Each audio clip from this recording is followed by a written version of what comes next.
From the WMTV studios, your news authority. NBC15 News at 11 starts now. We know that your sorrow feels endless. We stand together to help you carry your pain. Now at 11, following President Trump's visit to Las Vegas, we're learning more about the man who police say is responsible for the mass shooting Sunday night. And to find out how you can help those impacted by domestic violence just by visiting some of your favorite Dane County restaurants. Welcome to NBC15 News at 11. I'm Hannah Flood. Christine Belport is off today. We start today with the latest developments in the deadly shooting in Las Vegas. 4 days after the attack, investigators say they still have no solid information about a motive, but they are learning more about the suspect Stephen Paddock's life leading up to the massacre. Jay Gray has the latest. And if you are interested in donating to the victims of the Las Vegas shooting, there is a link at NBC15.com on our homepage. You can see it there on your screen. The GoFundMe account will assist the victims of the tragic shooting. Those funds will be used to provide relief and financial support to victims and their families. Again, go to NBC15.com and click on the link to learn more and to make a donation.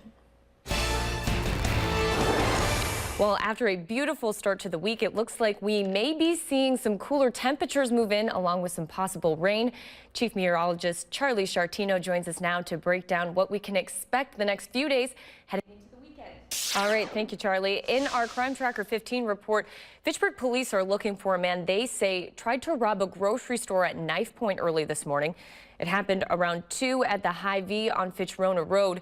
Authorities say the man tried to take several items but was confronted by an employee. They say after threatening the employee with a knife, the attempted robber ran away. He's described as a black man around 60 years old, about 5'9", with a slender build. Please call Fitchburg Police or Madison Area Crime Stoppers at the number on your screen if you have any information. A 24-year-old man was arrested after police say he exposed himself at a Southwest Madison laundromat early this morning. Police say Robert Watson was at Donaloo's laundromat on Raymond Road around 1 a.m. when he dropped his pants and walked towards a 44-year-old woman. Officials say she sought help from a nearby person and called police. When officers arrived, they found the woman shaken, as well as Watson still inside. Officers noted there were also a number of children inside the laundromat. Watson was arrested and taken to the Dane County Jail. Looking to spare her prison time, a court hearing is scheduled at 1:30 this afternoon for one of the girls charged with the stabbing of her classmate to impress the fictional character Slenderman. 15-year-old Morgan Geyser will plead guilty to attempted first-degree intentional homicide in the 2014 attack. Prosecutors and Geyser's attorneys agreed to the plea last week. The agreement calls for Geyser to be found not guilty by reason of insanity, meaning she will be committed to a mental hospital indefinitely. Geyser's co-defendant, Anissa Wire, pleaded guilty to a reduced charge last month and faces at least 3 years in a mental hospital. In our continuing coverage, body camera footage collected by Wisconsin law enforcement could soon be withheld from the public. It would happen under a Republican-backed bill up for a hearing in an assembly committee at this hour. All footage would be exempt from the state's open record law, except for when it involves injuries, deaths, arrests, and searches. However, police would be required to get permission from any victims, witnesses, or property owners before releasing that video. And happening today, Domestic Abuse Intervention Services, also known as DAYS, is hosting a fundraiser for those who have been hurt or even killed by domestic violence. The event is happening all over Dane County. It's called Dine Out for Days. Dozens of restaurants in the county are donating 10% of their profits to the domestic abuse shelter. The organization End Domestic Abuse Wisconsin says this form of abuse affects 1 in every 4 women and 1 in every 7 men. Those numbers are also an undercount in both the categories, for both women and for men. It's not like this is something that people are proud of. Victims are often very ashamed of what's happening in their relationship and are not willing to speak out about it. The fundraiser is today only. You can find a list of the restaurants participating at NBC15.com. Well, coming up next on NBC15 News at 11, it's football season, which means much tailgating and eating food coming up. We will be getting together with Kate Stewart. She's here with morning show anchor Hannah Anderson to show off 2 delicious recipes any fan will love.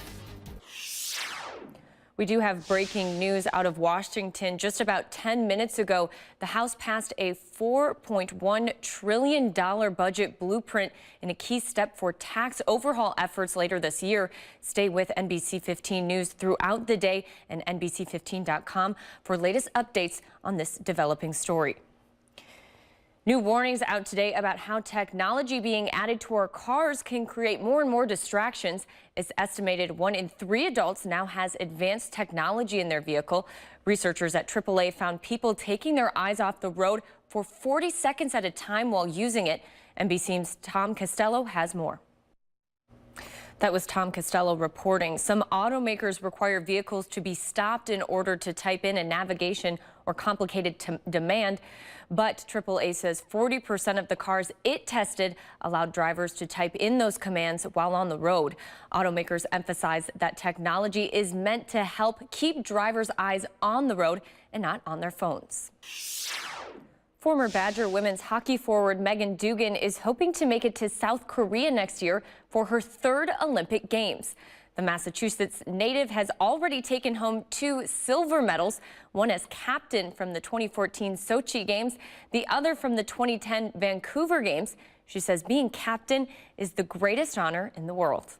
It's the greatest honor in the world. It's something I take a ton of pride in, and it's you know, every time I put on my jersey and I look at the crest of it and I think about how honored I am to play for my country, and how important it is to me every single time in every single game, and to have that C on my chest, you know, as recognized as a leader of this group and someone that you know, can hopefully bring us to the gold medal, is, you know, it's indescribable. The 2018 Winter Olympics can be seen right here on NBC15 starting February 9th and going until the 25th. Well, coming up next, we will check in with Charlie for a final look at your forecast.